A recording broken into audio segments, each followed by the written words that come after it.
Let's make sure this is good. Yo, yo, yo, yo, what's up, guys? It's your boy Guillermo Kiske. And of course, everyone knows Simeon Russell from Nothing But Knicks. What's poppin', ladies and gentlemen? How you feeling?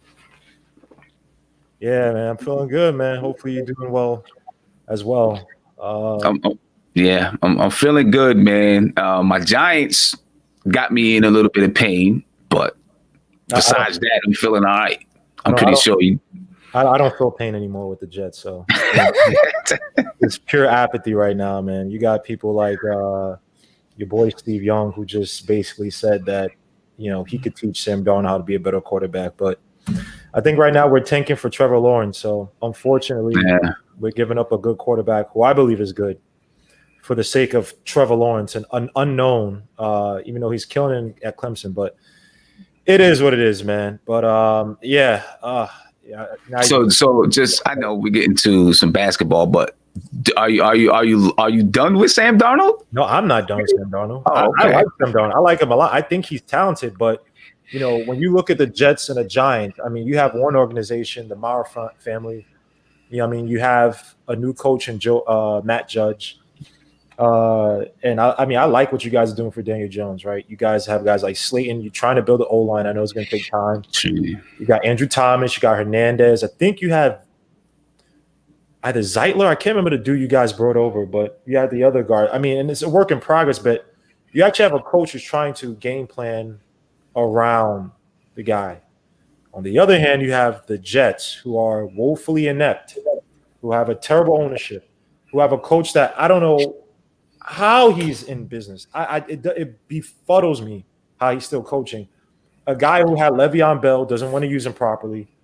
A guy who wants to bring guys like Frank Gore, who's 37 years old, to be a lead back because that's what he want to do. And then you have a guy in Sam Darnold who, instead of throwing vertical, which is his strength, you want to throw side to side and say on 4th and 1, he can't audible. And in some places, he can't audible. So that's basically if I say, hey, Sim, you're driving a car. There's a big accident right in front of you. You can't change direction. You just got to keep going because that's what the GPS says. Just keep going. Like, I hear you, man. I hear you. Trust me. I get it. I know. I don't know. New York football is going to be rough this season, but I guess we're not here to talk football at this point. But New York football is going to be rough. Yeah. It's going to be rough. Yeah. So let's get to this article, man. Clutch Points. Everybody go and visit Clutch Points. They have some great articles, and today we're going to break down the crybaby that is Kevin Durant. No doubt about that. And just he can't get. It's weird. We stopped talking about him, and this guy legit can't stop talking about it. It's like we don't even. I haven't heard after the trade stuff and then some of the stuff he said before. Knicks fans, we've moved past Kevin Durant. We don't. Exactly. It's like the Brooklyn Nets. They mean very little, at least to me. And I live right across the street from the Brooklyn Nets, and the years are there. They meant very little to me. How did you feel when the Brooklyn Nets first came to New York? It didn't really matter to me that much. To me, it felt the same way when they were the New Jersey Nets. Felt the same way. Everyone said, well, the Nets, they might take over New York. They could become the spot, this and that and the other thing. And I was like, it's never going to happen. They just don't have the history. Yeah. And actually, the other day on the show, we took a look back at the Nets and their record over the last 10 years. And we looked at the Knicks record over the last 10 years, right? And pretty much their records are identical. Really? They both had over the last 10 years. So I didn't add up the wins and losses, right? Okay. But when you looked at them, you could tell, okay, it's probably about the same. Over the last 10 years, as a matter of fact, the Knicks had a 54 win season.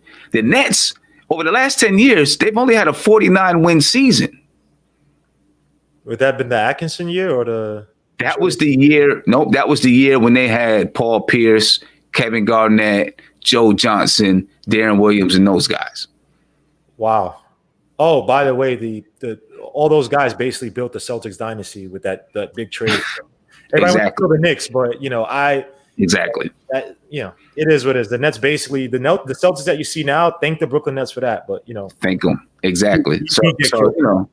We were in a big argument about it, and whether or not, just because Josh, the guy Josh was on the show, he was saying, well, the Knicks deserve everything that they get in the media. And I'm like, well, what about the Nets? They're in the same market. They've had just as bad of a record.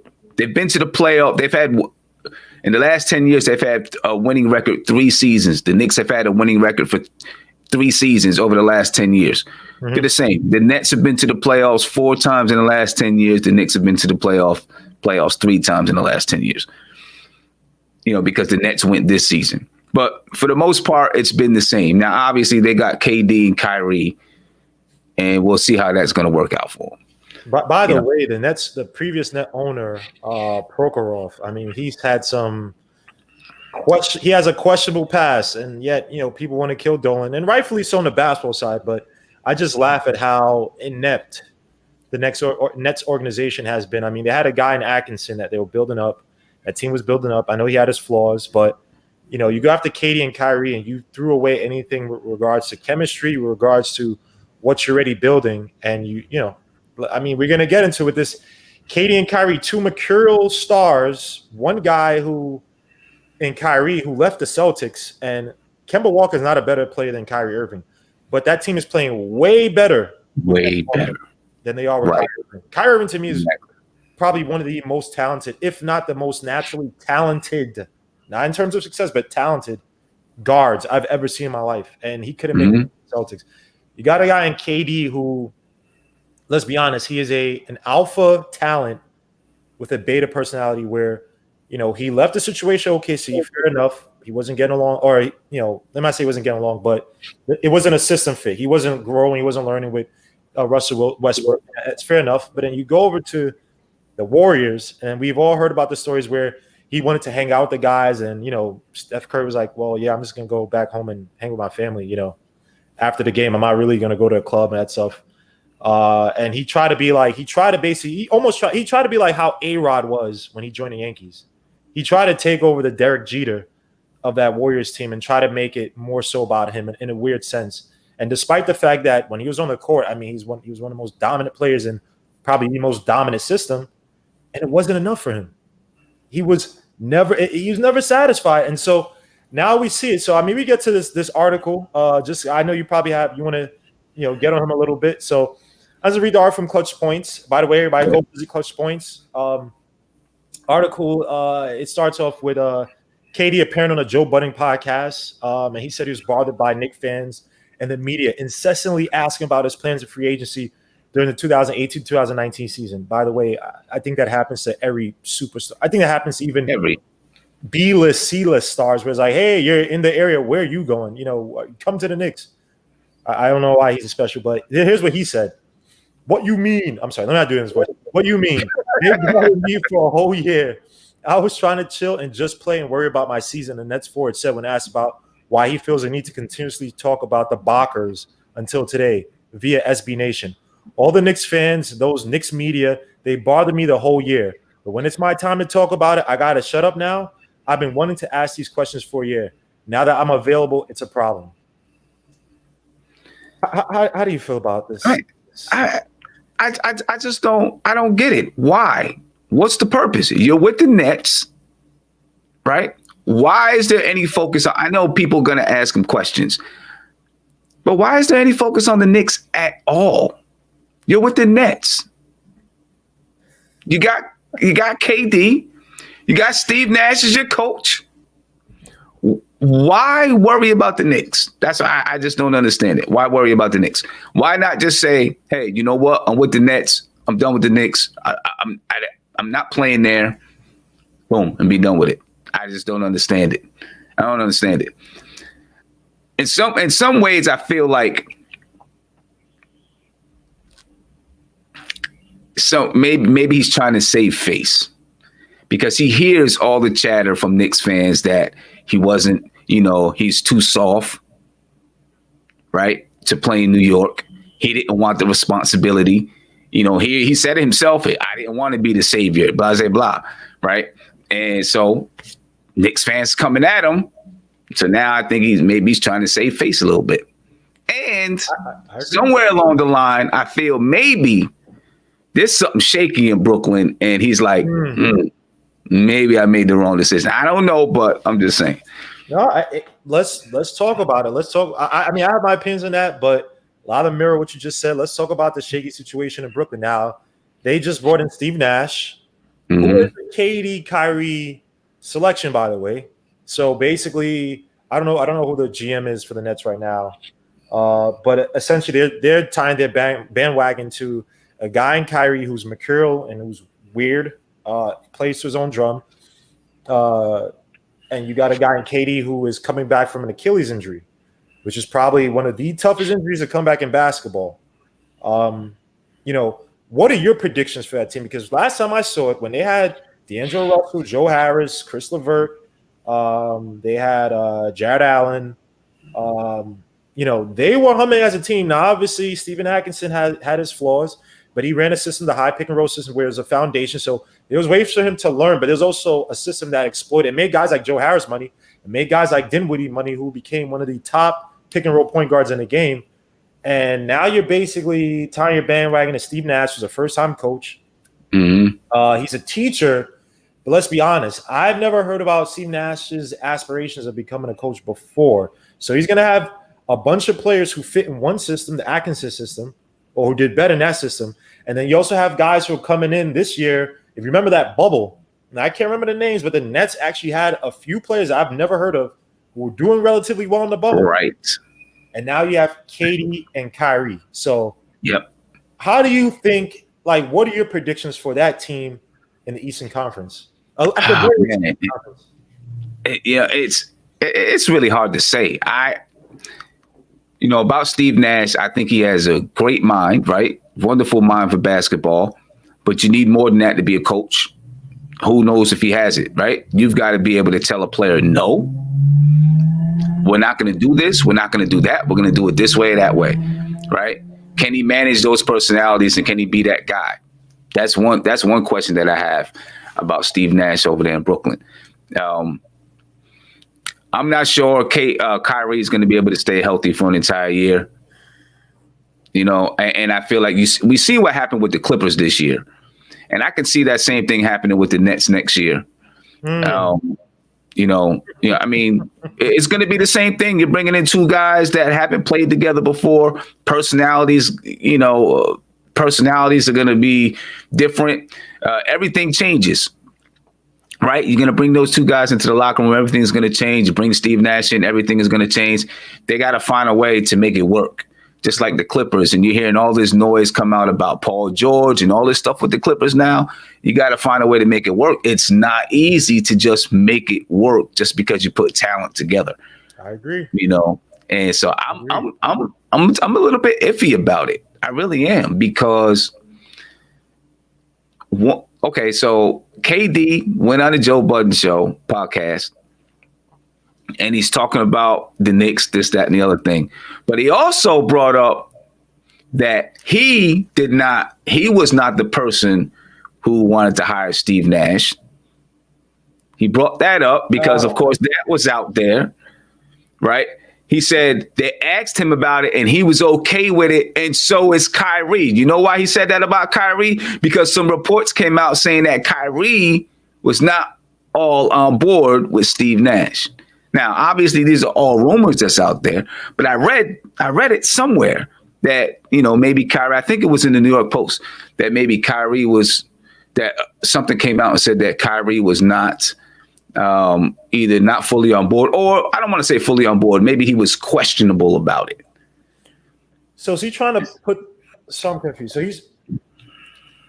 So Kyrie's trying to put some of the onus on KD, and KD's trying to put it on who? Something like that. It's like I guess Kyrie was just, I don't know. I didn't hear any quotes from Kyrie.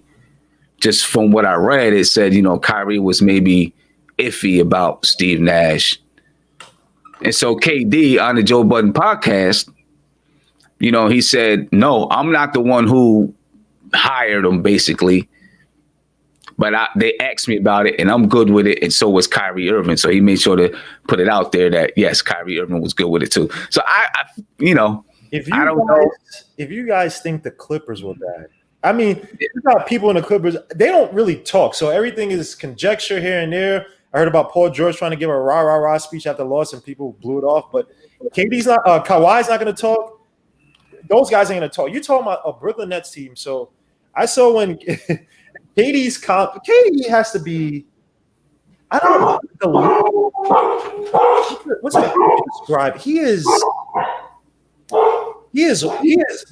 probably the most insecure I've ever met. So, because he said all the things that I want to go to Brooklyn. Because I read the original quotes, I guess, before the Joe Budden things. He was like, "Oh, I came to Brooklyn because I want to do my own thing. Because that part is all black." And I'm like.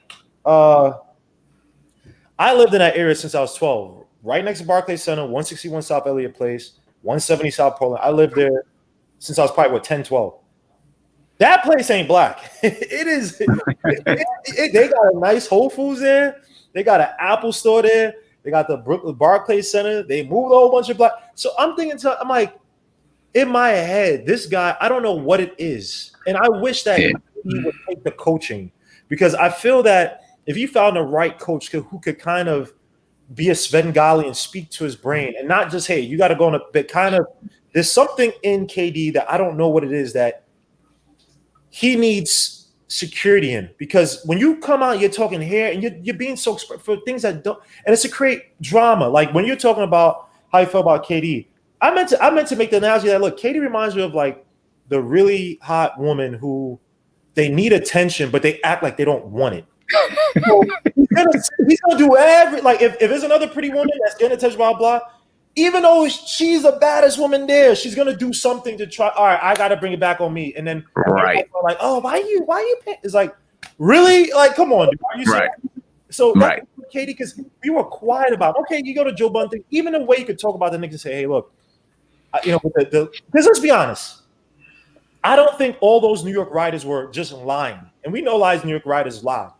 But when there's a consensus that, hey, this guy is gearing up to go to the Knicks, or it seems like it, there had to have been something there, right? And of course, New York writers, they make hyperbole. When there's some ones that you're like, all right, this guy is trustworthy, and there was chatter. Then you get hurt, and all Katie has to say, if he wants to be honest, is, hey, look, I got hurt coming to New York. The situation was kind of tenuous. I wasn't able to perform my way I wanted to, so I didn't want to have a situation where people depend on me to do something and I can't do it. Exactly. Something a little bit more low key. And hey, Knicks fans, Bob, and Knicks fans would have been like, hey, understood. Because when it happened, we were all like, okay, understood. Like, why did they try to make Knicks fans like we are this like illogical, delusional, like idiots? It's like, okay, Katie, you got right. You understand? Fair enough. Like, go do your thing, man. Yeah. So this is what was in the publication. This is what it said. It said Brooklyn general manager Sean Marks always said that both Durant and Kyrie Irving would have input in the coaching search, and that the former had been a loud voice in the process. With Nash having been a longtime confidant of Durant, there's been a persistent perception that Durant picked his friend while Irving had been somewhat less than sold on the decision. So in response to that, KD on the Joe Budden podcast said, first of all, I didn't pick the Nets coach. So right there, that right there piqued my interest right there, or just rang off some bells. He said, first of all, I didn't pick the Nets coach. How about I didn't pick our coach? Right. That's one thing, right? And then, we've got people in place to do that. I just supported it. Me and Kyrie, said Durant. We're always on the same page. He's just a hooper. It doesn't matter. I don't know. I feel like there's a little something there. Who do you think is going to be the first person to be like, I'm out of here? I think it's going to be Dinwiddie. Dinwiddie did again when Kyrie Irving was hurt last year. Dinwiddie looked really good in that system. I don't know why I watch stupid Nets games, but when he was hurt, Dinwiddie was looking very good, getting the ball around, pushing the ball around the guys. Obviously, he was a pick and roll. He looked like, and Dinwiddie to me, I mean, I know people say, oh, Dinwiddie is one of these late bloomers. who I think that he understands the game of basketball. I know you talk ish about the Knicks, but he probably would like to come to Knicks now because what's going to happen in Brooklyn? I think he would. Because I think he's a guy that I think that I wouldn't say he's a system guy, but I think he's a guy who appreciates coaching. And you're starting to see it. You know, Billy Donovan just got fired. You're seeing these coaches get fired, move to other places. I think Billy Donovan just took a job with Chicago Bulls. And I think that there's certain plays, maybe it's starting to come back around to where, you know, coaching is more important. Because look at the Celtics Heat series. Two really good coaches, and they're fighting. They're going back and forth because of really good players, but also really good coaches. So I think that Dinwiddie might come out and say, hey, I'm tired of this drama. Because literally all KD had to say is, you know, hey, it was a group decision, blah, blah. Like, there's so many ways to be professional about it and keep things indoor. But when you act like that, being a high pro, you want the drama. And the bad thing is that he's won a championship already. So where's the inspiration to try to win a one? Because he said he don't want to be Jordan, or he doesn't want to be. He said something about like a GOAT conversation. He said something like that. I don't want to be the GOAT, whatever. Fair enough. We know you don't want to be the greatest. We understand that. We knew that. But it's like, what is his inspiration to play, right? What is his inspiration to another chip and to be like, all right, this is my legacy. I care more about legacy than attention. So yeah, hey, Dinwiddie, if you want to come to the Knicks, I'm not saying the Knicks are on paper better, but I tell you, you come and play in Tom Thibodeau's system. I'm just saying I think that Dinwiddie could work. You know, the Knicks need a lead guard, point guard. Dinwiddie could work. I don't know how much he gets paid, but he could work. And I know Keith McPherson from Sportscaster News, Adam, those guys are Nets fans, so they're probably watching and gritting their teeth, and they're going to have something to say in the chat, but, you know, that's all right.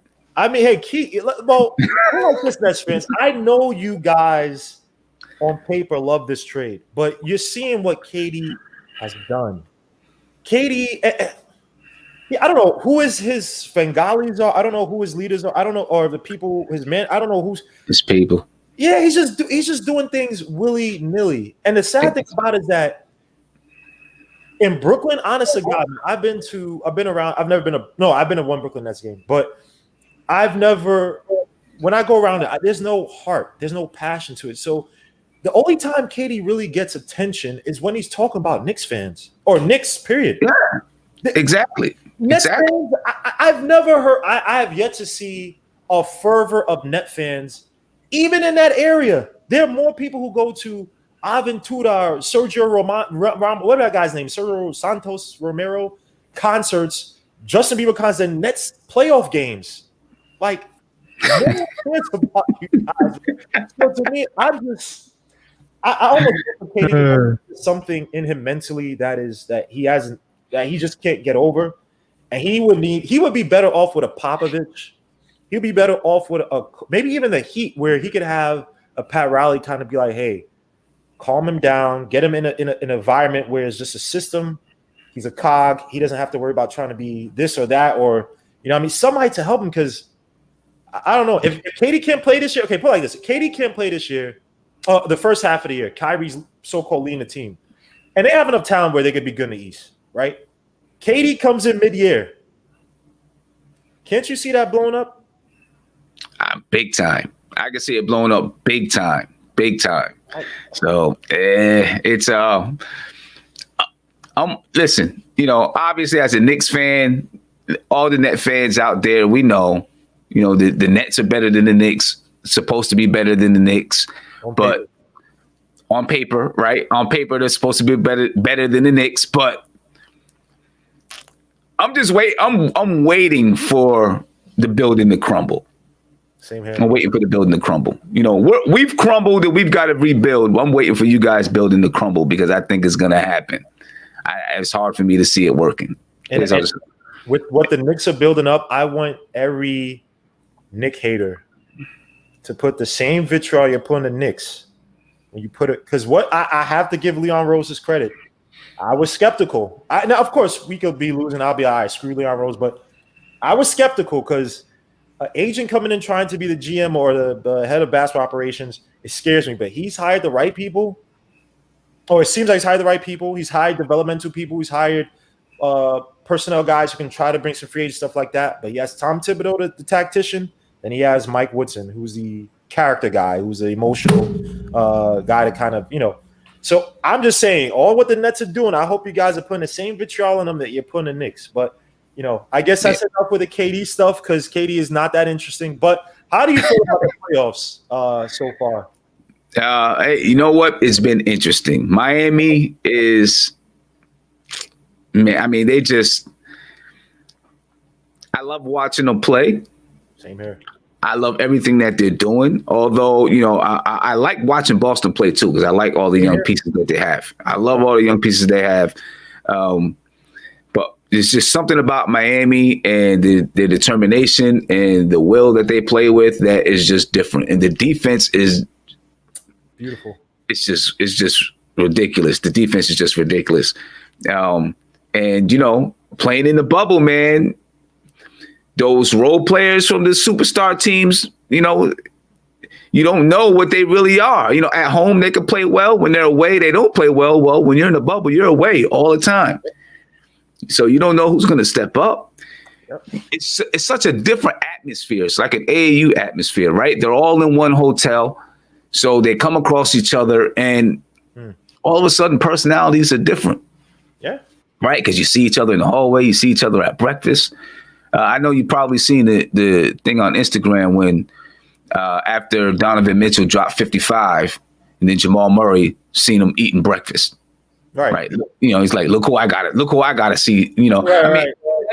That makes it different. And so people who are maybe a little bit softer, they may not be softer when they're just with their team and their group of people. But now they're with everybody in this bubble.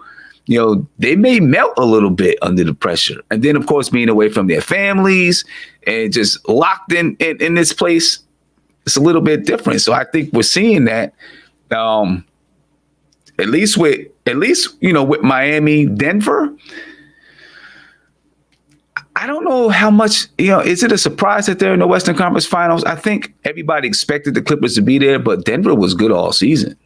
Denver was good all season. Yes, they were really, really good all season long. As a matter of fact, I don't remember. I guess I could go back and look at it. But when the season ended, I think they were second in the West.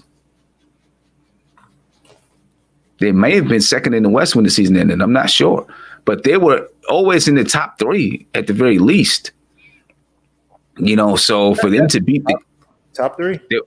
Top three, yeah. So I mean, for them to beat the Clippers, obviously they were down 3-1, right? But coming in like they said all season long, they didn't come into the season thinking that they were just going to be a second round exit. They came in with championship aspirations. Although they under the radar, they came in with championship aspirations.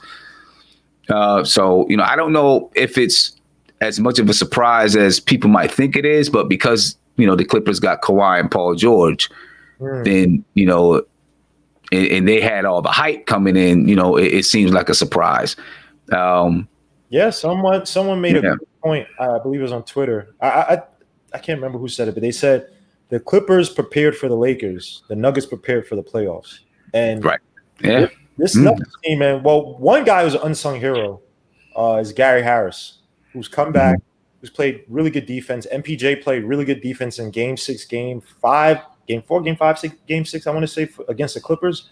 So they are – and then I've been playing guys like Bobo. They are stacked. Now, obviously, it was more of a two-man game last game where Jamal Murray and Jokic, by the way, who I'm going to say it. I don't care what gets at me. He's the best center in the NBA. And I'm not saying this.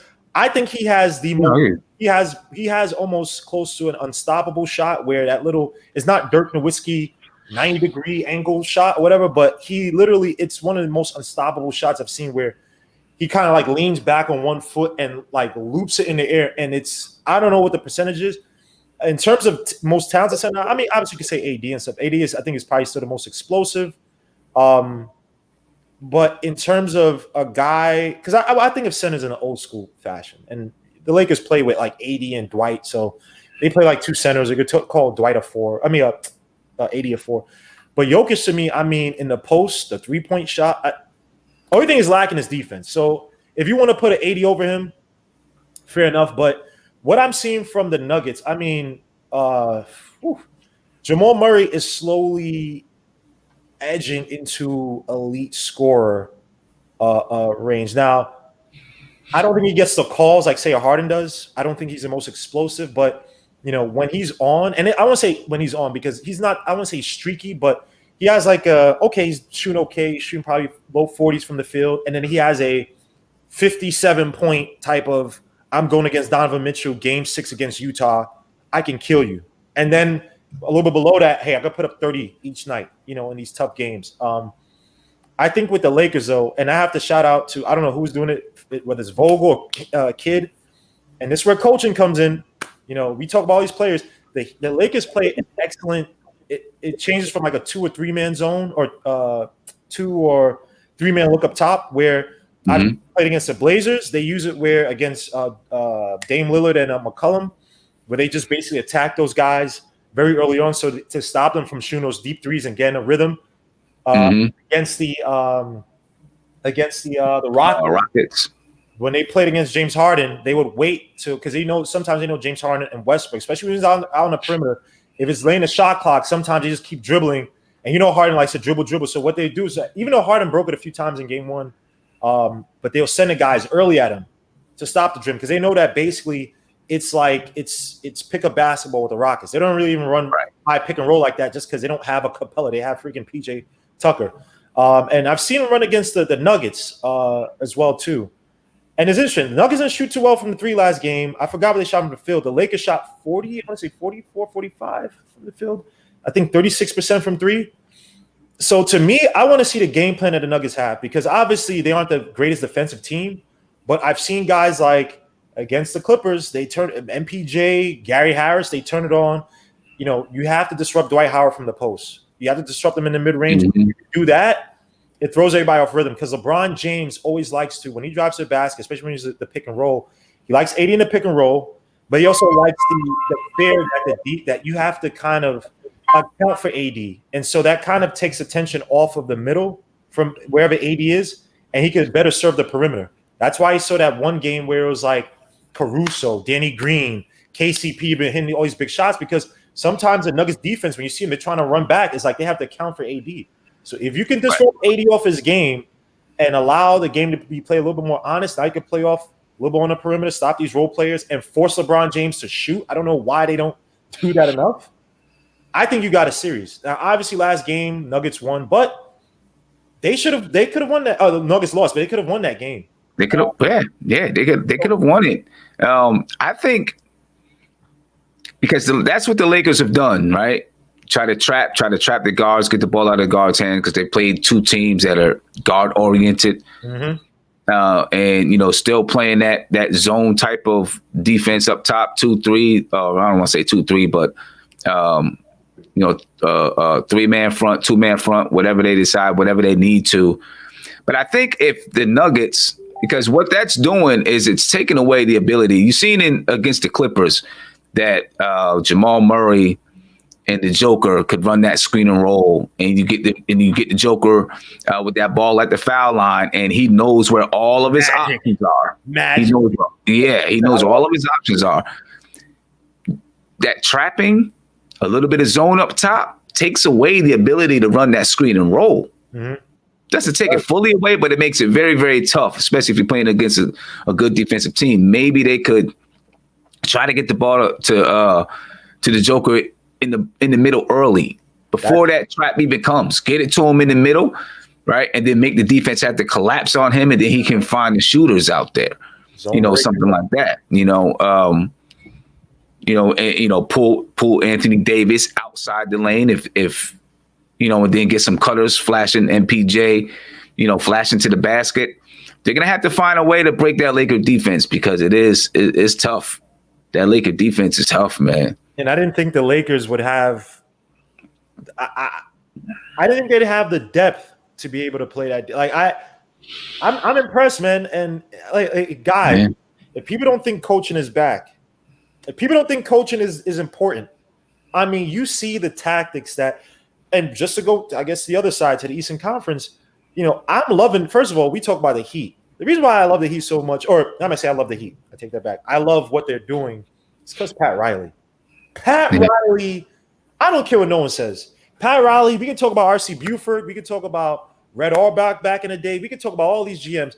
Pat Riley is one of the greatest sports minds. Yeah. In all sports. I don't think Definitely. we're talking about Bill Belichick. Pat Riley, I mean, I don't want to talk about the Lakers, the Knicks. We could talk about all that stuff.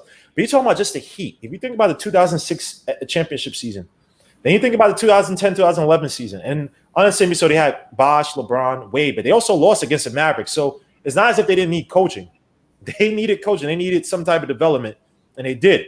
And you talk about this team right now, Pat Riley has found ways to reinvent his teams each and every time. Like, we could talk about some of these older guys who they're rigid. They play one system.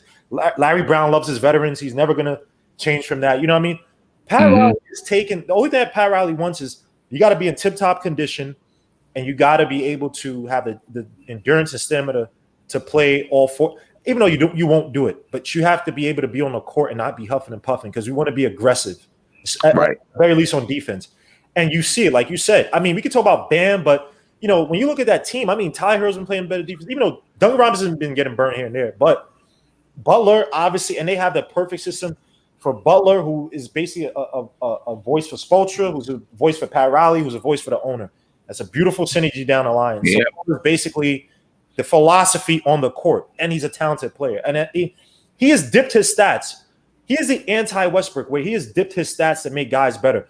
How many times have you seen Jimmy Butler dribbling slowly, and the Celtics are playing off of him because it's like, we know you're going to try to pass it to Bam or Tyler on the outskirts.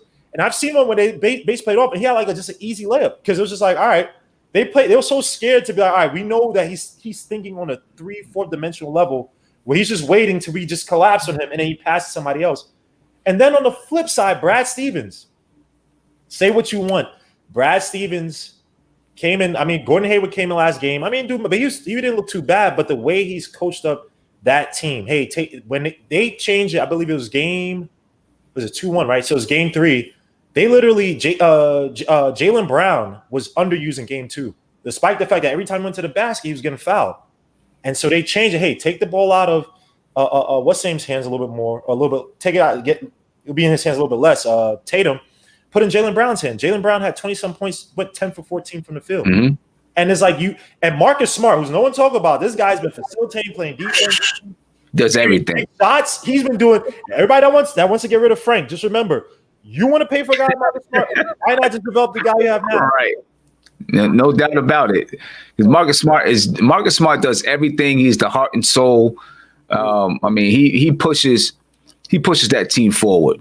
He pushes that team forward no matter what, But back to Miami, I'm gonna tell you what I really like with Pat Riley.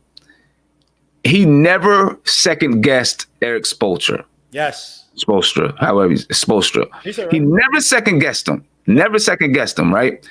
When LeBron and them guys came there, people were like, "Can he coach them?" That was the question. Can he coach them? And how long is it going to be before Pat Riley comes down and coaches those guys?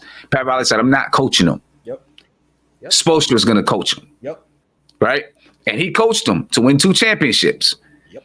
They leave. Obviously, they take a dip. They're not as good. Easily, it could have been like, okay, is it time for a new coach yet? Is it time to bring in someone else? Nope. I'm sticking with Spoelstra. He knows what I want. And now look where they are. And I mean, he's been there for how long? He's been the coach for how long? What, 2000 and 10 years or more? 10, 12 years? Pat Riley moved up. You're right. Pat Riley left. Yeah, it might be. He's got to be the second longest tenured coach in the NBA, right behind Greg Popovich. Might be. Might be. Yeah, it might be, because Kurt's not up there. And through all the questions about can Spoelstra coach this guy, that guy, and that guy, Pat Riley said, "I made my choice, and I'm sticking with it." Yep. There they go. You know what I mean? When LeBron screamed on him, I remember that, and Pat Riley was not with that. So, as evil as it sounds, I'm hoping that the Heat win the championship, only to reverse the equilibrium where coaches are playing again, because I'm tired of the articles that come out where a superstar leaves a team, a superstar can't get it done, or they get traded or whatever. And I've seen articles where now they're blaming D'Antoni for Harden's lack of development. I've seen articles before when they're blaming Billy Donovan for Westbrook's lack of development. I'm like, these guys are basically, they knew they were superstars and they used that leverage to basically say, I want to do whatever I want to do. Because when Billy Donovan, when Westbrook left OKC, even though Billy Donovan left or he got fired, whatever, that team looked a lot different with poor CP3. And that team had a 4% chance to get to the playoffs. And they were right there to get to the next level. Yep. Again, coaching, when look, the NBA contracts and that stuff, I'm all for the players getting as much from the networks and getting what they're just due. I'm all for it. I want these guys to be rich. I want them, not rich, I want them to be wealthy. But when you take the coaching out of basketball and you're talking about guys who are, yes, they're naturally talented, but basketball is not just about you being naturally talented. Unless you get 5 all-stars just playing in your team all the time. And even then, you still might lose. You know what I mean? So right. I'm just hoping that the Heat win. So it's like, all right, let's try to reverse this trend where we have that synergy. So a guy like Tom Thibodeau, if he's with the Knicks, maybe he's getting up to 30, maybe high 30s, 40s, whatever, and we give him a little bit more confidence. Dolan doesn't just come in and say, all right, there's a new shiny toy coach out there from college, whatever. Let me just bring him in. Because a lot of stuff, chemistry, we don't know how certain coaches – sometimes that voice, all right, we know that he's going to be here, right? He's not going anywhere. So I can't act out. I can't play the way I want to. I got to fall in line or I got to get out. Right. That's how I feel. I'm hoping, as disgusting as it sounds, look, I hate PJ Armstrong. I hate Clarence Weatherspoon. I think he's on that team. I hate Alonzo Mourning. I hate all the Heat. But if they win this championship. No, I get it. And look, when you brought up when LeBron James,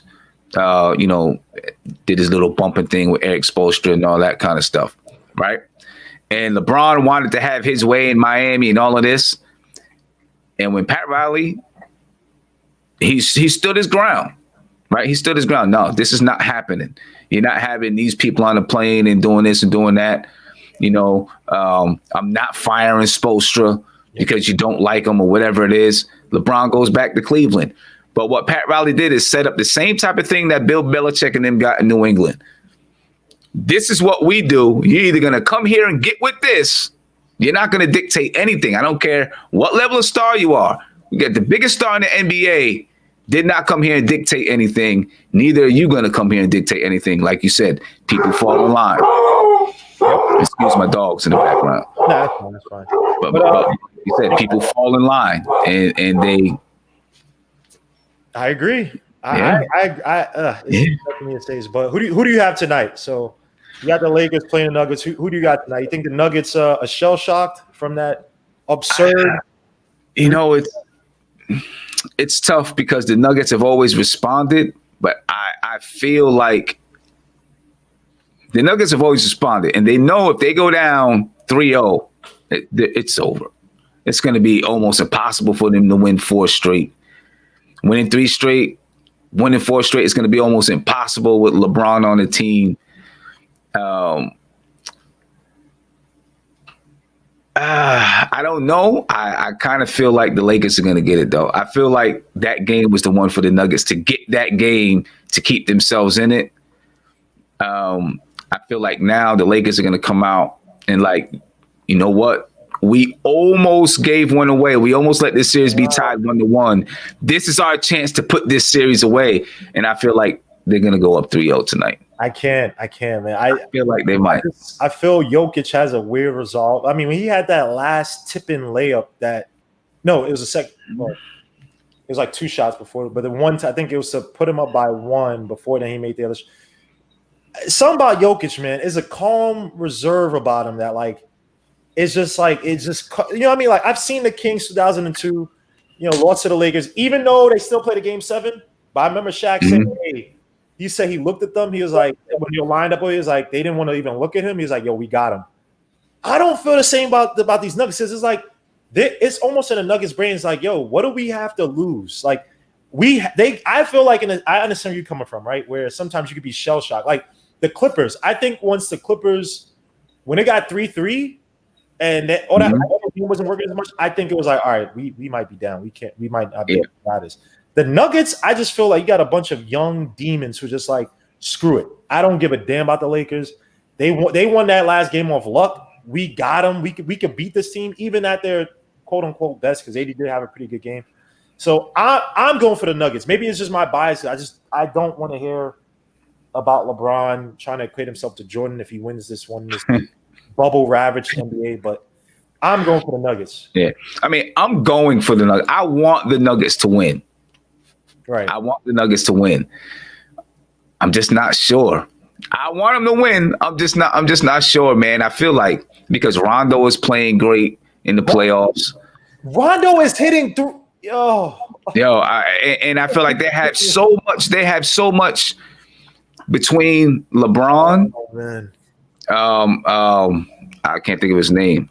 KCP, Anthony Davis, KCP, but shooter, Danny Green. Between LeBron, Danny Green, and Rondo, they have a lot of experience being in playoff situations, and I just feel like they know, like, this is our chance to write our ticket to the finals. Right. So I want the Nuggets to win. I do. I want the Nuggets to win. I just think it's going to be. It's going to be. I wouldn't be surprised. I hate to say it. I don't want to say I wouldn't be surprised if the Lakers end up winning by double digits tonight. Come on. Let's not do that, man. Please. I've been depressed with my Jets. I need something to be good in the sports world. My Mets aren't making the playoffs. Manchester United. I just need something to make me happy. Do you have any parting words as we get out of here? Man, not really. Enjoy the game. Not really. I mean, the Knicks aren't there, so enjoy. Right. Just enjoy the game tonight, because soon it's going to be the NBA Finals. NBA season is going to be over. We're going to be into the off season, and there's going to be crazy rumors and all that stuff going around. So I just want to kind of enjoy. The playoffs have been very, very entertaining. Yes. As a matter of fact, I think it's been one of the more entertaining playoffs, probably in years. One of the more entertaining playoffs in years, right? So I'm really enjoying it. And then we'll see what's going to come of everything else that's going down. Chris, by the way, there was an article. I just read a headline. I don't know where it came from. I read a headline that Giannis said that he wants to play with Chris Paul. So Giannis needs to work on his shooting. I mean, we could talk about it another day. But again, this is a great collab, man. Go check out Clutch Points. The article, KD. I forgot what the article's called. Sorry, let me just read it. It's Net Star Kevin Durant slams Knicks fans. Media bother him all year. So go check that article out. Obviously, the 99.9% of you guys already know about Nothing But Knicks, the front stoop. But for the 1.000 microscopic percentage that doesn't know about it, obviously it's the Simeon Russell of the august Nothing But Knicks and front stoop. So if you haven't already, obviously please go subscribe, support, like the videos if you haven't already. And this is your boy Guillermo Kiyosuke. I will be covering the Nuggets versus Lakers game in a few. So definitely check me out if you can. But I guess we'll catch you on the next one. Yeah, no doubt. I will. I'm getting ready to go live and do something at 9:00. But if that gets over, then I'll jump into the stream and say what's up. Definitely. Thank you, man. This is a great. And guess we'll see you. In a few days. Thursday. Yeah. Right. Yeah. All right. Out of here.